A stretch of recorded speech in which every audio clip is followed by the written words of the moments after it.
Today we're going to make a cocktail that's going to light on fire, I think. This episode is brought to you by our fans. You can show your support at everydaydrinkers.tv/donate. You guys are like the grenadine in our tequila sunrise. Without you, we just have alcoholic orange juice. Welcome to Common Man Cocktails. I'm your host, Derek Schomer. Today we're going to create the Mayan calendar cocktail. This recipe is submitted by Daniel PM 1989, which I'm going to guess is the year he was born.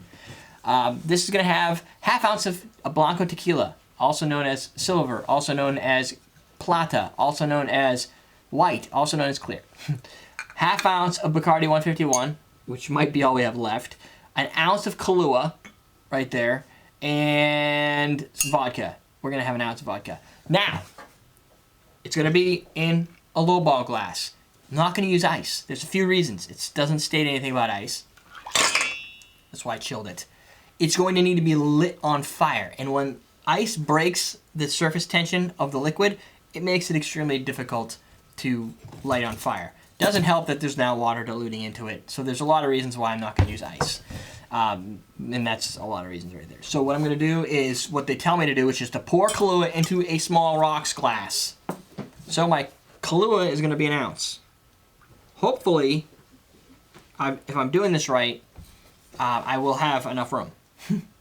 So there's our Kahlua. Now we're going to add 151 in tequila. Well, let's start with tequila because it's right here. I'm using some Corzo tequila because I can. And I need Tequila Blanco half ounce. Boom, boom, boom, boom, boom. So I can understand the tequila in the Mayan part because of the location of where it is in the world. The calendar part I'm not quite exactly sure about what makes this a Mayan calendar. Maybe their calendar's black. Or they light them on fire.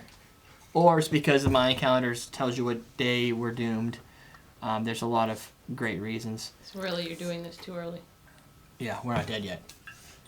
Glacier vodka, it's potato vodka. I've talked a lot about it. I just haven't used it very much because it's hiding behind all my other vodkas. I'm going to do an ounce. I'm thinking it should light on fire. Maybe.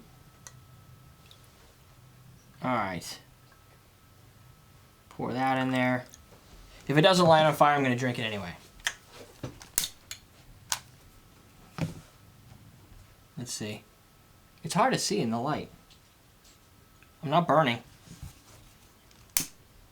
It's warm. You gotta sometimes warm it up a little bit too. There we go. We got fire, people. I can hear it. You can hear it. Can't see it. You want to shut that off? Shut what off? The big floodlight? Yep.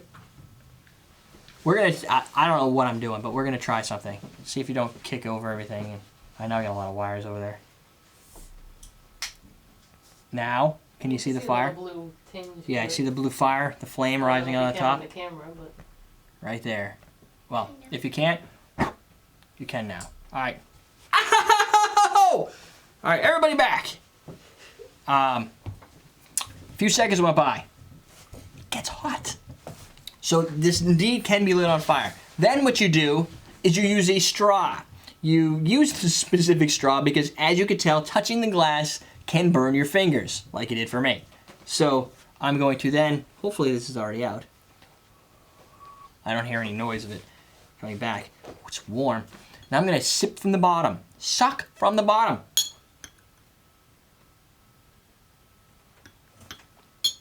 Oddly, it's still kind of chilly down there. As you'd expect, lots of coffee flavor. Coffee beans, tequila, and you do get a little 151 potency, although my guess is some of that has burned off. So what we do is the longer you leave that flame burning, the less ABV you're going to have because the alcohol and the volume goes into the air or burns off. So, let's see. Oh, yeah, it's still pretty warm. I wouldn't touch it. Maybe stir it around a little bit. This is really neat, though. And I don't know why my glass is sticking to the bottom. That's a different problem. If you stir it around, you get a lot more alcohol. And vodka, 151, Kahlua coming in there. A nice, really, really sweet, like not too sweet, bittersweet roasted tequila and coffee. And it's a neat combination at a lukewarm temperature. Thank you to the heating. Stir it around, it gets even hotter. So that, my friends, is a Mayan calendar cocktail. I highly suggest blowing that out before you do any next move, because if you don't know what a flaming cocktail looks like when somebody tries to drink it with the flames, check YouTube. You will find all kinds of really crazy examples of why that's a bad idea. It involves a lot of burning and fire and all over the place. Question of the day. Yeah. How many of you at home have lit 151 on fire? How many people have lit 151 on fire? That's a good question, because I don't think it's actually that many. And as a sub note, how many have lit it on fire and burned themselves? Because I've seen some crazy stuff happen with Doug in a sink once, and this last loss of hair on his fingers. Yeah, and someone said, pro tip, don't cheers with a Oh, that's what he did. Yeah. Went like this. Cheers. Alcohol rolls off the edge, and when the alcohol rolls out, the fire rolls with it. It's just like lava, my friends, and lava burns. Do we have what was there? Was another question too? Somebody had asked something about De agave, 100% Yeah. de agave tequila. Second question: 100% de agave. Do you drink? Only. Yeah. Do you drink only pure, real tequila, or do you also drink the 51% Jose Cuervo Especial?